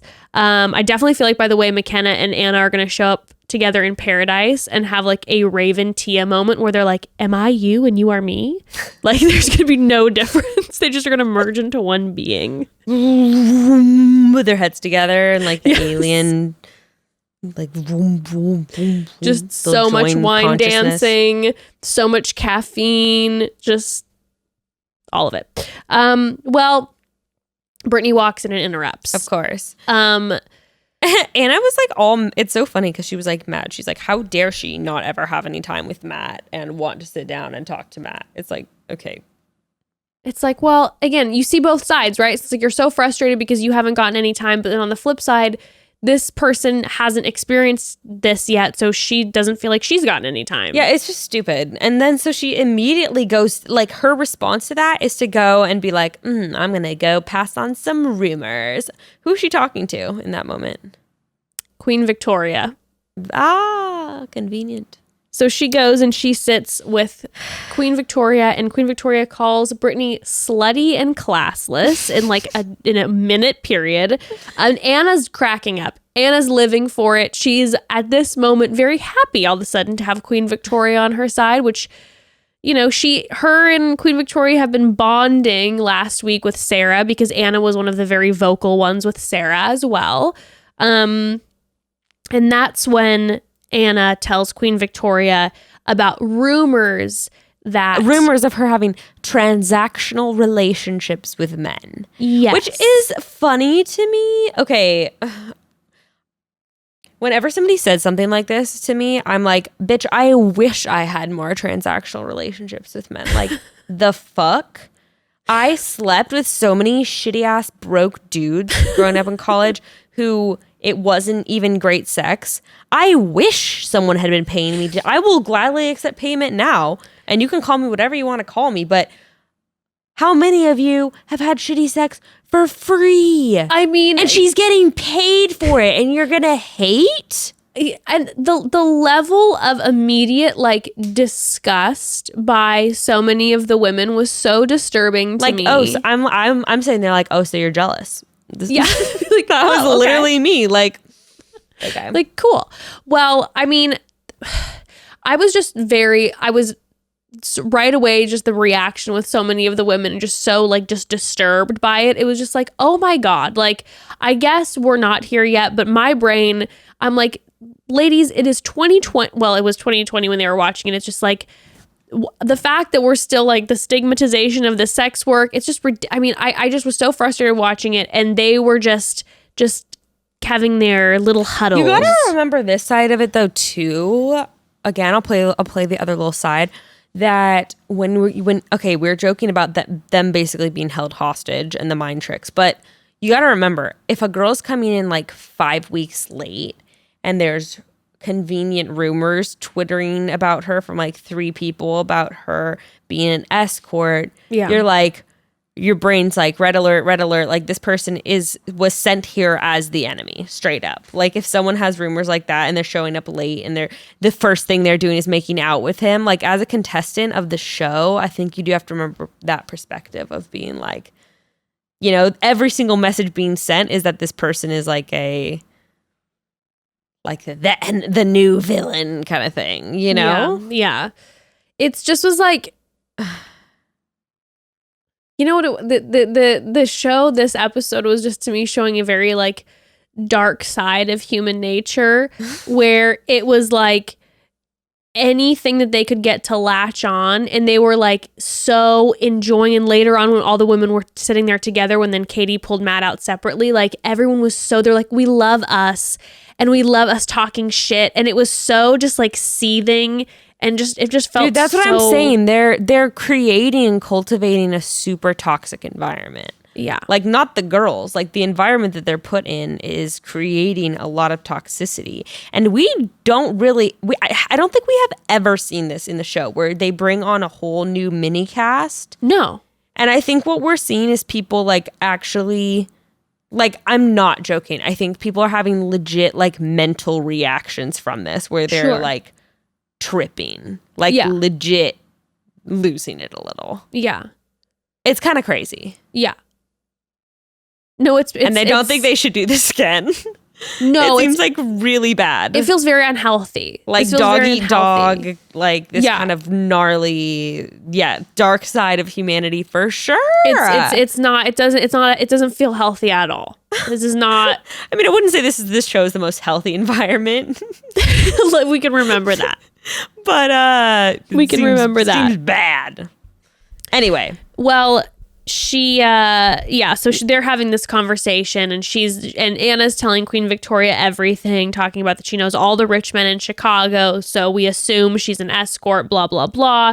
Michelle gets a one-on-one. Yeah, back at the house, Michelle gets a one-on-one. Everyone's upset about it. Bree gets the group date rose, and then everyone's pissed. Oh, which, by the way, note about Bree getting the group date rose back with Matt. There's something going on. So to me, we keep seeing clips of Matt. We always see Matt interacting with Bree, and we always see a moment, which my alarm bells go off saying, oh, so she'll get top 2, but she'll lose. Because like we know, per usual, it's always like, you talked about this last season, we were watching Tayshia. You were like, it's never, the person who wins isn't the one who you always see the most of, but the one you see the most of is typically like in top 2 or top 3. Mm-hmm. So my gut then is watching this says Bree is in the top 2 but doesn't get the final rose, but is second. That's my guess. Who are you thinking for final rose? I have no idea yet. I feel like I feel like we still are really, there's still so many women, and I feel like there's moments with like Piper. I feel like it's gonna be like Rachel. There maybe Rachel. Like there's moments with Piper. There's moments with Abigail. There's moments now all of a sudden we're seeing him with Michelle. Like, I don't know. Anyway, okay, so now Anna confronts Brittany Yes. And says she got messages. And I was confused at first. I was like, is this in front of everyone? It seems like it was indeed in front of everyone. At first I thought it was cutting, and it was. It was in front of everyone. Okay, so she says she got messages saying she was an escort and to watch out for her. And this is where Anna's immediately like, I know people are saying you're an escort. I know that's a horrible thing to say about someone. And I was like, okay, bitch. All right, whatever. You're sheltered. And just poor freaking Brittany is just like in tears. Just like, I feel like everyone's against me. I mean, she says that, well, first of all, her reaction is like, wait, you've told people in the house this? Oh, like, yes. You're not sitting down with me alone and talking with me, which, by the way, this is none of your fucking business, first of all. Second, you're not going to sit down with me alone. You're going to sit down with me, a group of people, and you're telling me that like everyone knows about this. And Anna literally goes, yeah, I apologize about that, but yeah. Just like, talk about it, like not asking for permission and like apologizing later. My God. Like at this point, and we hear it from Katie later, that Katie is like, yeah, by the way, just so you know, full disclosure, everyone in the house knows. Oh my God. So Brittany is shaken. Wait, this part when Victoria said, okay, then get out of the house, I think that was cut. Well, okay, well, that's something to think about because... For some reason, that one really seemed cut to me. Okay, well, Britt beforehand says, I feel like everyone is against me and like it's really hard. And then Queen Victoria says, okay, then get out of the house. And she turns and looks and laughs. And I got sent messages from the Broad Squad that who she was looking at and they were laughing together. You saw like a part of the person's body in their dress and like shaking, laughing, but you didn't see the face, and it was Abigail. I was getting messages from Broad saying, is Abigail laughing with Victoria at Brittany, and they're cutting it because they're wanting to give Abigail a Bachelorette edit, or she goes far on in the show, or she's the final, or whatever, but they're trying to specifically edit her out. And it was the same like dress from that evening. So it might have been in a different context. Like you said, it felt a little clipped, but it also might have been in that, and then they cut Abigail out. Who knows? I don't know. That's interesting. Well, Brittany's just tripping. I mean... Wait, but then who said that was like wrong of Anna? So what was that girl's name that someone was like actually really defending Brittany? So Ryan, who's one of the new girls, was saying like, you know, this is super uncomfortable. Like Anna, her intention was to start up stuff, and now Brittany has to carry this. And, you know, it was interesting because we received numerous messages from actually different broads who are sex workers. And one of the broads who messaged was saying that, which I thought was just like such a great point to bring up, is that she said, because sex work is still illegal on a federal level, and because sex workers are put in danger constantly by the taboo around our work, I don't think anyone should disclose what they do. It might harm our safety. And so that's one of these conversations too, where it's like, not only is there like this major stigma and judgment that's like seeping through, then if it is true, now Brittany's put in this position with safety, with other jobs. I mean, all that. There's so many layers to this, which is how so are you not gonna go okay. how are you gonna go on a dating show? I'm sorry, but like, how are you gonna go on a monogamous dating show though, and like not be open about the fact that you're a sex worker? I feel like given this context, like, shouldn't that be something you're out about if you're pursuing someone that presumably is not going to be okay with that? Well, I also received some other messages from our conversation last week where we kind of talked about that a little bit. Yeah. So another broad sent us this message and was saying, I'm writing in because I was a little uncomfortable with how the convo about sex workers went in. This was last week's episode. I think it's irresponsible to address a sex worker as potentially being shady on such a large platform when we know nothing about her intentions or willingness to be open on the show yet. With the stigma behind sex work as it is, it just adds to this. I know y'all have been pro sex work, and that's appreciated, but as a sex worker myself, the segment put a bad taste in my mouth. if I went on the show, I wouldn't feel comfortable telling the lead my involvement in sex work until possibly the fantasy suites, when I knew we had real potential for a long-term relationship, when I felt safe, and when I was able to do it privately so I could have a candid and completely honest conversation without worrying about anything being aired or edited weird. I wouldn't just be protecting myself, but my clients. No, I mean, like, the first half of what she said, actually, that's so true. To suggest that she's being shady, like, that just because she is a sex worker, that makes 100% sense. But I feel the same way about this, the way I feel about Maddie going on Peter's episode. And a lot of people didn't like when I said this, but I didn't understand why Maddie, who was like someone who wanted to not have sex until marriage, was going on someone that was very outward about like liking sex. And I feel like he's very outward about like these Christian Republican values. I don't really know why, if you were a sex worker, you would go on with him as lead. In the same way, I don't know why Maddie would and then Maddie wouldn't mention it until fantasy suites. Like, I don't know why someone who's a sex worker dating like a Christian Republican dude would like go. I don't know. I'd feel the same way about both, is all I'm trying to say.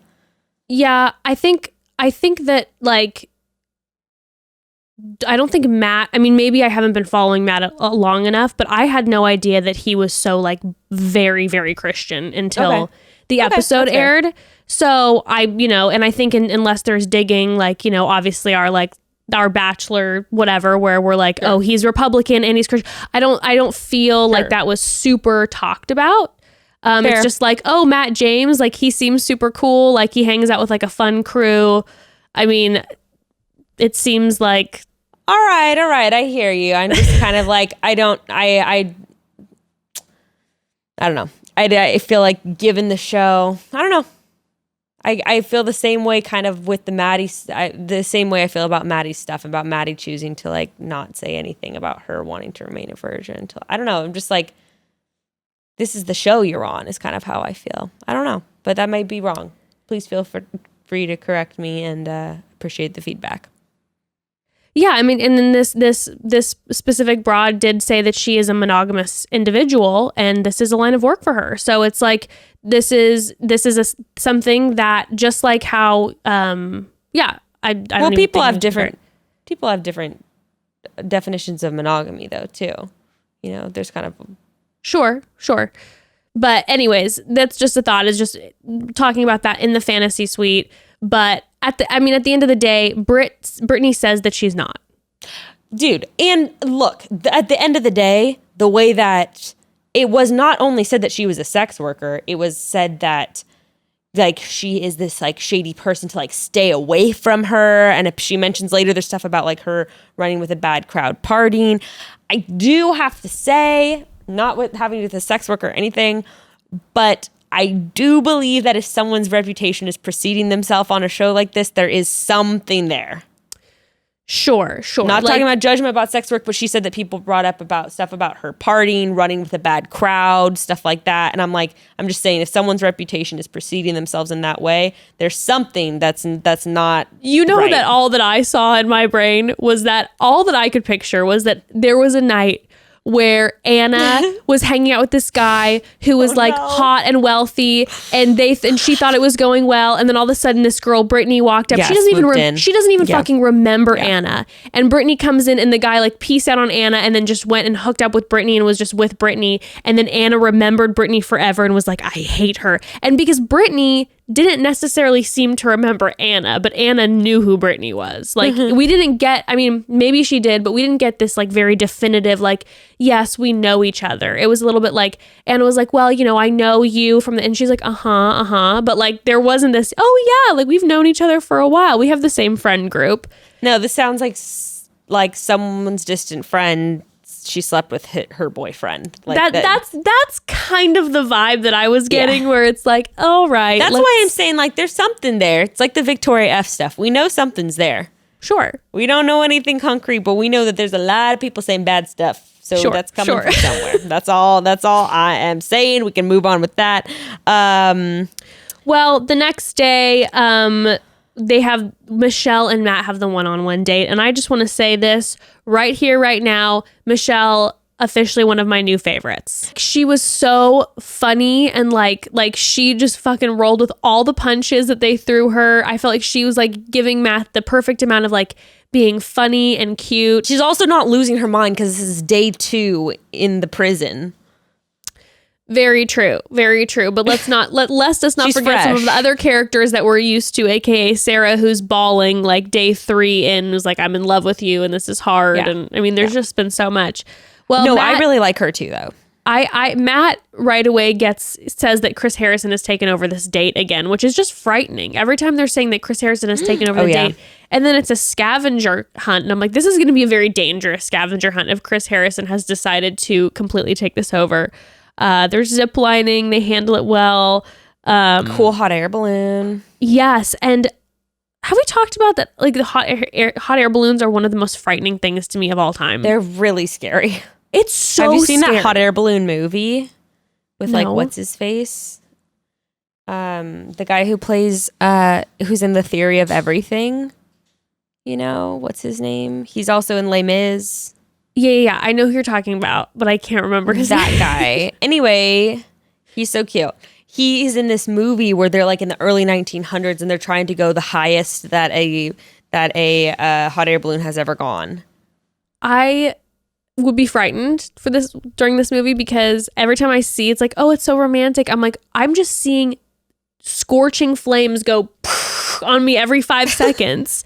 Like my hair is gonna catch on fire. Bro, what kind of archaic shit? You're in a fucking basket being suspended up by fire. Hundreds of feet up in the air. What a fucking basket and a balloon? This is You think I'm gonna go up and risk my death in a basket hung by a balloon? This shit is so You're out of your wildly goddamn dangerous. mind. You're out of your mind. This shit is so dangerous. Also, the amount of product that I keep in my hair because of my alopecia to keep my hair up, a little bit of fire, You're in my whole flames. head is in flames. I'm completely Horrifying. engulfed. I'm completely engulfed. What are they gonna do up there? They're just gonna throw you overboard. Well, and then when they're Matt and Michelle are making out in this little basket, and all I'm thinking is, oh my In a god, fucking basket. they're like so close with the guy who's making sure that they're safe in the basket, and then they zoom out. There's no one else in the basket except them. What the fuck? And Can so, you imagine just drifting up into the sky in a basket? Like they're not wearing harnesses or ever in these shits, no seatbelts. They're just standing in a basket that's up to like their knees practically. And honestly, we remember the last time that Matt James said to Bree, "Trust me," and then he had the ATV collision. Like, you know, I'm getting in a basket with that you. fucking angel of death. Yeah, no. Pass. I say nay. This is what's worse. This or going. Would you rather do this date or would you rather be strapped naked to a bungee jump with Colton? I would rather be strapped naked in a bungee jump, even though I don't want to be smashed. Hell no, that's disgusting. I'm so grossed out like by being smashed up against with someone. Hold on to your hats. I'm making out with Matt in the hot air balloon. Have fun with that. Peace. I'm too afraid of the hot air balloon. But The I'd rather bungee die jump- than get whiplash. I mean, not really, but I'm really scared of the whiplash on the bungee jumping. Okay, so anyway, moving on. MJ's energy in this, I'm like, girl, calm the fuck down. MJ She's in the like- past 2 episodes, I haven't been a huge fan of. Okay, the new girl's like, yeah, whatever. She's talking about like, I feel bad, but I also feel the new girl's still in the stage of like feeling happy for someone getting on a one-on-one. Meanwhile, the old veterans are losing their shit when she says that. Victoria's like, I cannot relate to you at all. I am not happy at all about the one-on-one. Their energy is just so out of control. MJ says it's disrespectful that he gave a one-on-one to one of the new girls. I'm like, girl, it's like, first of all, MJ, calm down. Producer work. Matt James didn't ask for 5 new women to come, and he didn't like get to handpick. And what? Now you're everything. now you're important. Like you're supposed to get more time with him than it's like, okay, stop.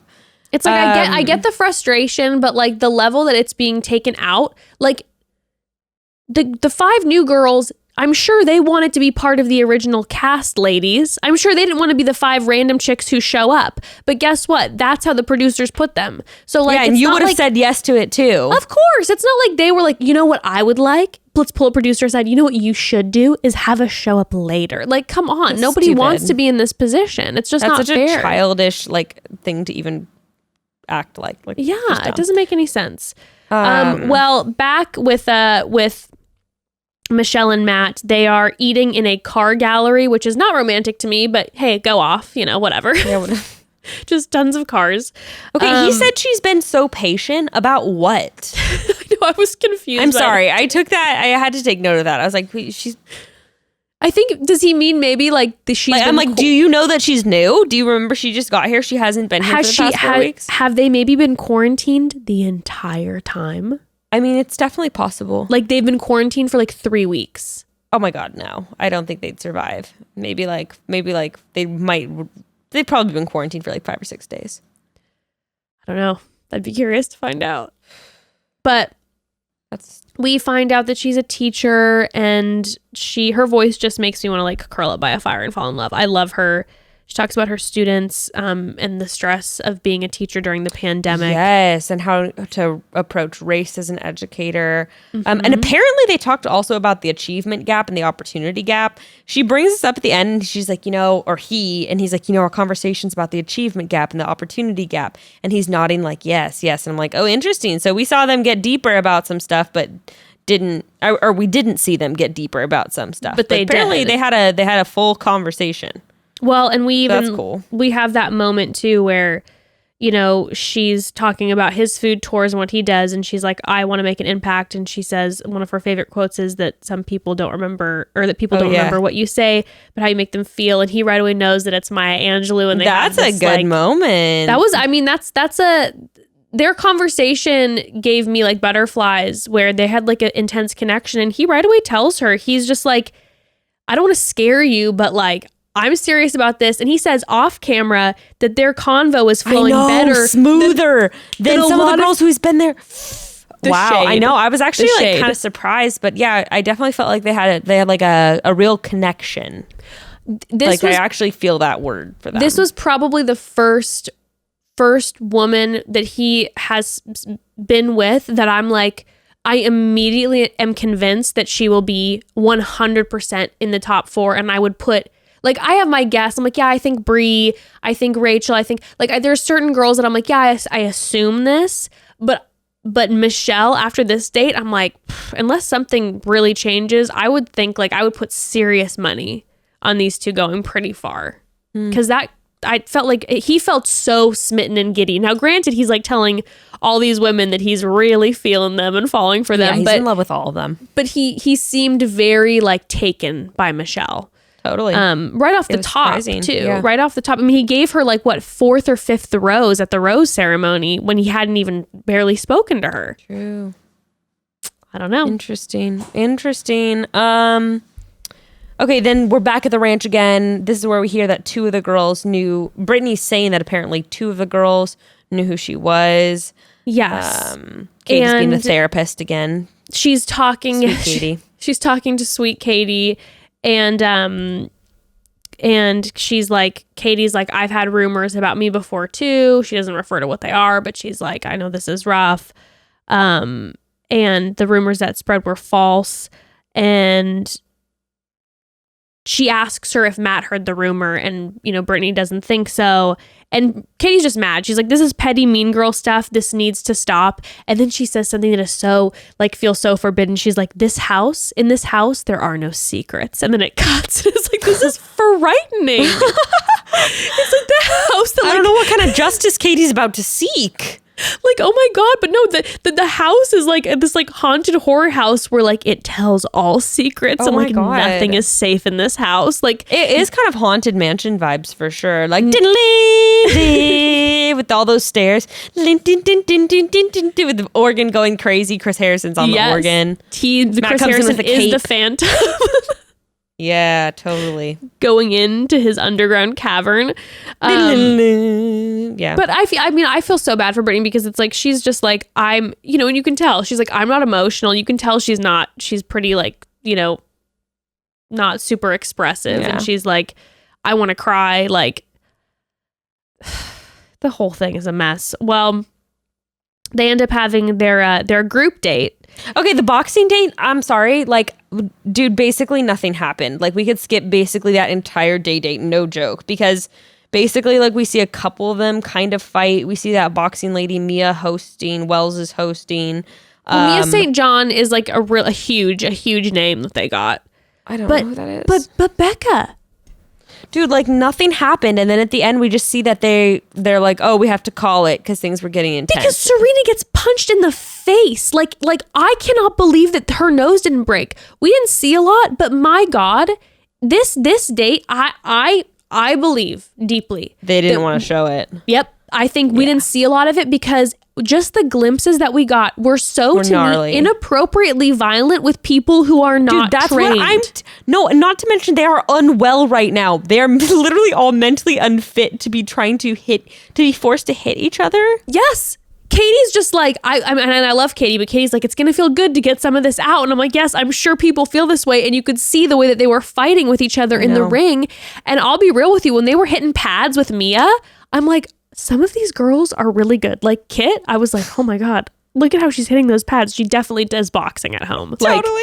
She has a fight camp at home that I was so impressed. And then they went into the ring and it was proper. They had their headgear on, but then mitts and or gloves, and they were punching each other in the head. Like, that's dangerous. I could barely watch it. I kept turning my head because I'm like, I don't want to see what happens. I really don't.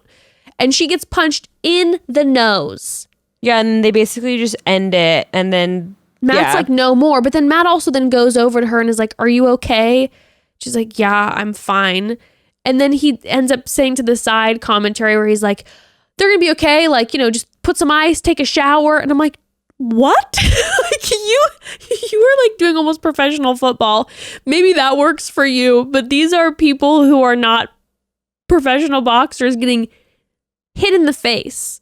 Yeah, not good. I couldn't believe it. So that concludes the date basically, and then going into the night portion of the date, he has some little conversation. That this is the one where he has this conversation with Rachel, and that's where I thought it was funny, where he was like, yeah, the process, and I was just like, you don't know what you're talking about. And then we see the week was hard. Yeah, and then we see actually more of Piper. Yes. We see clips of, most importantly though, Anna and Victoria shit talking again. Yes. Back at the house, Anna and Victoria are like, Anna's just like, I gave up so much to be here, which is always a funny thing to me because I'm just like, I feel like that's everybody did. Like, there are actual like lawyers here, like attorneys. Like, dude, there's a lot of big business folk in this room. I feel like a lot of people gave up a lot. Dude, this is where these scenes kind of weird, because that's when MJ was like really ranting, and then Serena was like ignorant. Like, they're ignorant. I'm like, wait, you're now labeling all these girls? What? It was just really, dude, it was fucking weird. When they were all together, so obviously Anna and Queen Victoria are ranting with each other alone back at the home. Yeah. But then when all the women were back together again, I hated it. Like, it was so weird. I wanted to fucking turn it off, because it was like, and you know what it was too? It was like so many people that I've liked just being like, ugh. And it was also watching it, when I said like the dark part of humanity, as dark as this is, I felt like I was almost looking in a mirror that was just like, Jessica, how would you react if you had been quarantined it was up? Creepy. And I was like, oh my God, would I be like mean like this and talking shit and like joking about it? Like, I don't know. Yeah, the way they were talking was like so weird. It was weird. And I think it was just a dark human thing. I think that we probably would have been doing the same thing of maybe. It was like looking in a mirror, and I hated it. And Katie being the absolute knight right away is like, she's so uncomfortable. And she's right away says, and the truth, I mean, she is a truth teller. She's right away just like, they're entitled, like, we're entitled to our feelings. But imagine being like on their side. I think it's time for us to move on and just start afresh here. We've gotten it all out. Yeah. all of our stress. Like, let's just, move on. And then MJ is just like, oh, well, we're the varsity squad. And yeah, the conversation is just so uncomfortable. And then that's when Katie is just like, and you're watching then Katie trying to like be like, hey, everybody, let's snap out of this. Yes. And, like, we've had our moment. We've vented. It makes sense. We're entitled to be frustrated, but can we just not? And then that's when some of the girls who I love were making comments just like, am I bad? Like, but I want to go off. And it was just, it felt dark. And then that's when Katie was like, I'm done. I'm going to go talk to Matt. And she goes and she finds Matt, who's talking to some producers. And we're going to see this next week. And we're going to see it next week. And she tells him, she's just like, I want to address some of the bullying. It's just like, it's so hard for me to constantly be standing up to them, like, without you knowing, and blah, blah, blah. There are rumors, and she talks about how it could ruin a girl's life. Yeah. And I foresee, which I just want to say this right now, I foresee people, because Katie has been like so sex positive, that I foresee people like coming for Katie being like, you're so sex positive, but you're talking about someone being a sex worker ruining their life. I would imagine, I'm sure Katie will say something, but I would imagine that Katie would be like, basically what I read earlier from one of our broads, where it's like, I was gonna say, I'm sure any sex worker is gonna be like, yeah, this is something that like could be dangerous if it was out, and if I'm not wanting to talk about it, etc. So Matt is thrown off. He is like, I did not know this. I will not stand for this. I'm gonna be addressing this tomorrow. He's like, who spread these rumors and why? He has no idea. And so that the rose ceremony is going to be him like vetting who has. It's gonna be a nightmare. The first 30 minutes of next week's episode is gonna be an absolute shit show. I'm horrified. You're gonna hear it here. Absolutely first, horrified. So yeah, there was a lot. That was a lot. There was so much drama. I know. I think it's really because we spent 45 minutes talking about Matt James. And Claire and Dale. That's really what it was. We had to talk about it. Well, broads, we will be recapping next week. Don't miss our Thursday episode. Same time, same place. Same time, same place. Don't miss our Thursday episode. We're going to be having a really fun conversation, actually about sex on Thursday. Yay. So join us for that one. And we'll have more boys Chatty Bros episodes dropping here spontaneously. Oh, and one other thing. How have I forgotten to say this? What? If you're watching this or if you're listening to this via the podcast, not on YouTube, you might be noticing that we have a new cover. Oh, yes. We have a new Chatty Broads cover. Yes, we do. It is time for rebranding. It is 2021. We have rebranded. Oh my God. We have a cover. Our faces are on the cover. Okay. So don't be afraid when you click on it and go, what is this? This is not the cover I know. It is all, we are moving. We are changing. We are dynamic. We are fluid. It's all happening right now. Life goes on. Life goes on and it gets better, baby. And with that, broads, Chat soon. chat soon.